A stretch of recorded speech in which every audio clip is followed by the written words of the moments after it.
Assalamualaikum warahmatullahi wabarakatuh. Bagaimana kabarnya hari ini?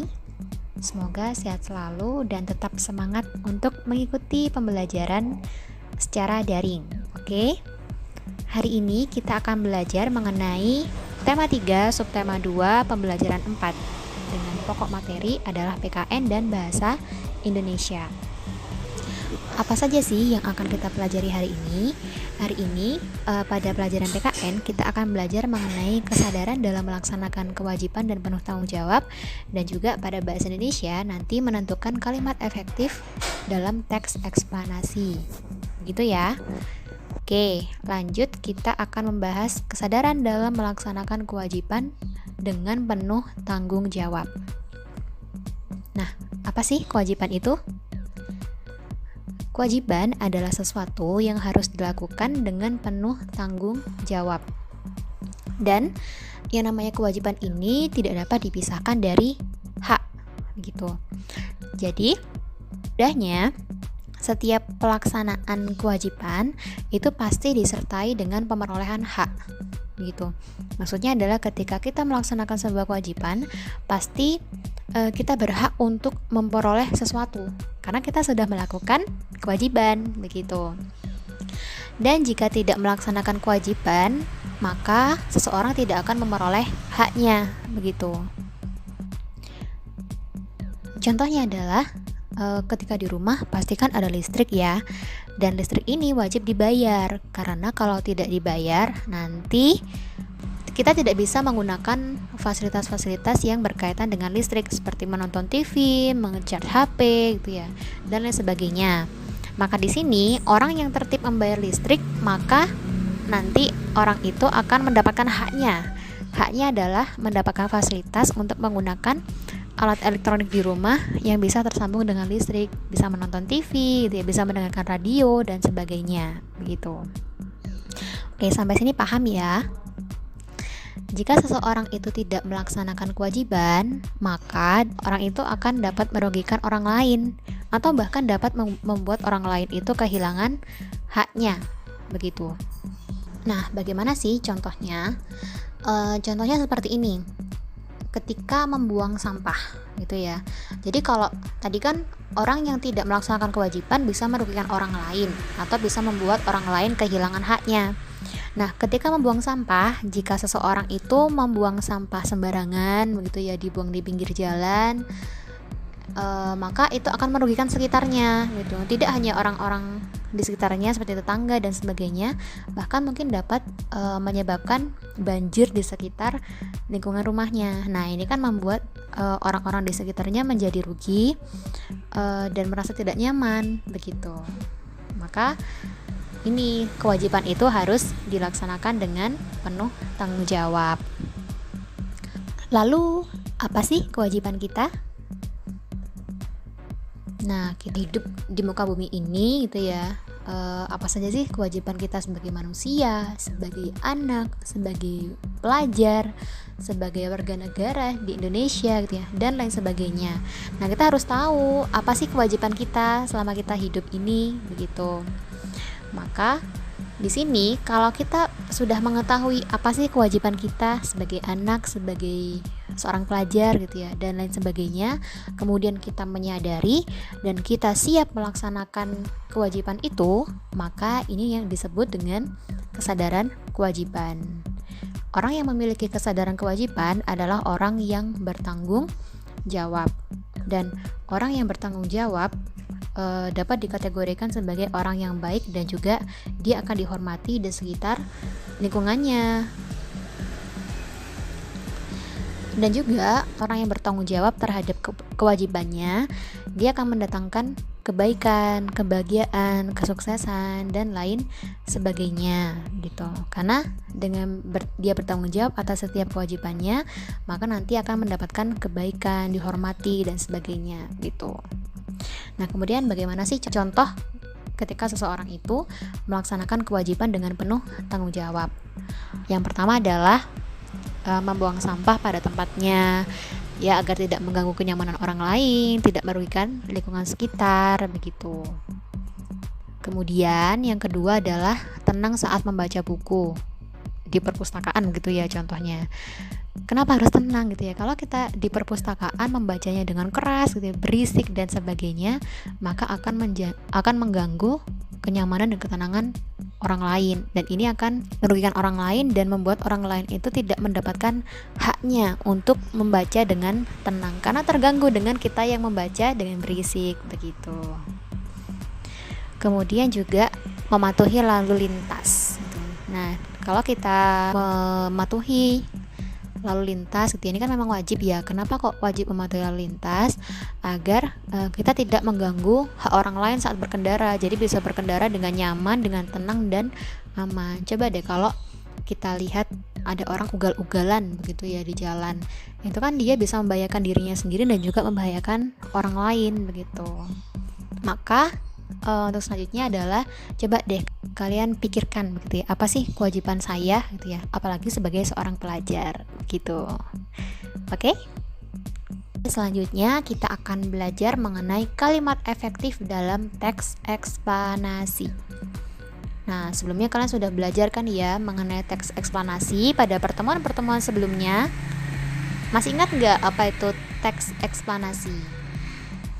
Teks eksplanasi adalah teks yang menjelaskan tentang terjadinya suatu fenomena gitu ya, entah fenomena alam, fenomena sosial, fenomena budaya, atau fenomena yang lainnya dalam kehidupan sehari-hari. Jadi menjelaskan tentang suatu kejadian gitu ya. Karena eksplanasi ini artinya adalah menjelaskan begitu. Nah, karena mungkin pada pertemuan yang sebelum-sebelumnya kalian juga sudah sedikit menyinggung mengenai kalimat efektif gitu ya pada teks eksplanasi. Coba amati teks eksplanasi yang ada di sini yang berjudul Gempa Bumi.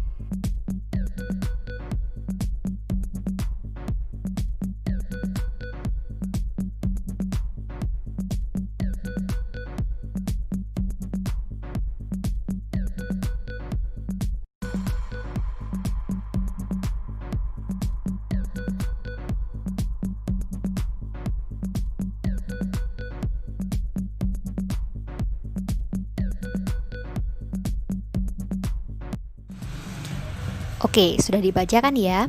Nah, sudah diamati juga ada beberapa kalimat yang menggunakan tanda bergaris bawah gitu. Kenapa sih kita harus mempelajari kalimat efektif begitu ya? Nah, ini akan kita bahas hari ini. Apa sih kalimat efektif itu? Nah, kalimat efektif adalah kalimat yang mengungkapkan gagasan sesuai dengan maksud yang diharapkan oleh penulis. Mudahnya gitu ya, kalimat efektif ini adalah kalimat yang memudahkan pembaca untuk memahami maksud kalimat yang diuraikan dalam teks eksplanasi gitu. Jadi kalimat efektif ini intinya ya kalimat yang ringkas, bisa dipahami begitu ya. Kalimat efektif ini bisa diketahui ciri-cirinya agar kita bisa mudah, ini kalimatnya efektif atau tidak ya, ini kalimatnya sudah efektif atau belum ya gitu. Jadi kita akan mempelajari bagaimana sih ciri-ciri kalimat efektif. Yang pertama, ciri dari kalimat efektif adalah lugas. Nah, lugas ini cirinya adalah tidak menuliskan kata yang tidak perlu. Maksudnya adalah tidak menuliskan kata yang berbelit-belit gitu, langsung pada poinnya. Kemudian ciri yang kedua dari lugas ini adalah kalimatnya sederhana. Oke, kita bahas contoh ya. Contoh kalimat tidak efektif. Para tamu-tamu duduk di kursi. Nah, coba bisa dilihat dulu apa ya kesalahannya. Kok yang di garis bawahi adalah para tamu-tamu? Oke, sudah ketemu? Sudah tahu mungkin kira-kira?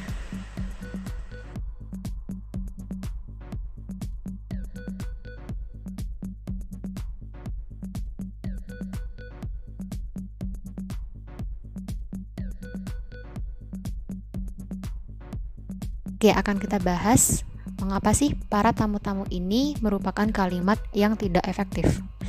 Penjelasannya adalah kata para ini sebenarnya menunjukkan pada banyaknya tamu. Begitupun juga dengan tamu-tamu, itu juga maksudnya adalah menunjukkan banyaknya tamu gitu.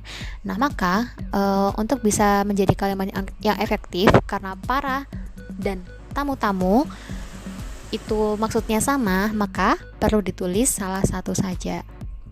Jadi, perbaikan kalimat efektifnya adalah para tamu duduk di kursi atau tamu-tamu duduk di kursi. Sampai sini dapat dipahami ya.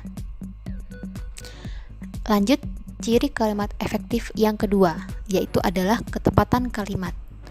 Ciri dari ketepatan kalimat adalah yang pertama, kalimatnya harus logis, masuk akal, begitu ya.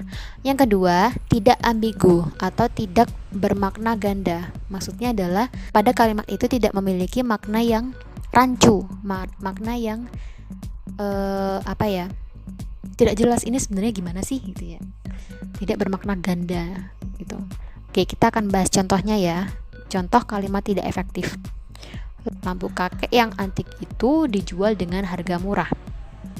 Nah, kenapa kalimat itu termasuk kalimat yang tidak efektif? Keterangannya adalah karena bermakna ganda, yaitu pada yang digarisbawahi, lampu kakek yang antik. Nah, keterangannya adalah yang pertama, ini sebenarnya lampu kakek yang antik itu merujuk pada lampu yang antik, ataukah lampu yang berbentuk kakek dan dia itu antik, maksudnya lampu berbentuk kakek yang antik, ataukah kakeknya yang antik, begitu. Nah, ini kan maknanya jadi rancu, yang mana ini yang benar gitu. Maka pembenaran kalimat yang efektif adalah lampu yang antik milik kakek dijual dengan harga murah. Karena sebenarnya maksud kalimat itu adalah menunjukkan bahwa lampu yang antik punyanya kakek itu loh yang dijual dengan harga murah. Maka karena kalimat tidak efektifnya itu adalah lampu kakek yang antik, maka pembenarannya adalah lampu yang antik milik kakek. Nah, ini kan sudah jelas, nyata yang dimaksud adalah lampu antik milik kakek yang dijual dengan harga murah, begitu. Selanjutnya, ciri-ciri kalimat efektif yang ketiga adalah kalimatnya hemat, tidak boros, tidak berbelit-belit, tidak perlu menuliskan yang tidak perlu gitu ya. Jadi ringkas dan juga tidak memiliki kesamaan arti. Contohnya, kalimat tidak efektif, pemberian hadiah dapat diberikan berupa piala dan sertifikat. Nah, ini kenapa kok tidak efektif? Nah, karena kata pemberian dan diberikan memiliki kesamaan arti. Dia adalah berasal dari kata dasar beri, gitu ya. Pemberian, diberikan, gitu ya. Itu adalah satu arti yang sama. Maka perlu ditulis salah satu saja, gitu. Yang benar adalah dengan menuliskan pemberian hadiah dapat berupa piala dan sertifikat. Jadi kata diberikan itu dihapus saja atau dihilangkan saja, begitu. Oke, bagaimana pembelajaran hari ini? Semoga dapat dipahami ya. Silakan selanjutnya mengerjakan tugas yang sudah diberikan oleh ibu guru kepada kalian. Tetap semangat belajar. Wassalamualaikum warahmatullahi wabarakatuh.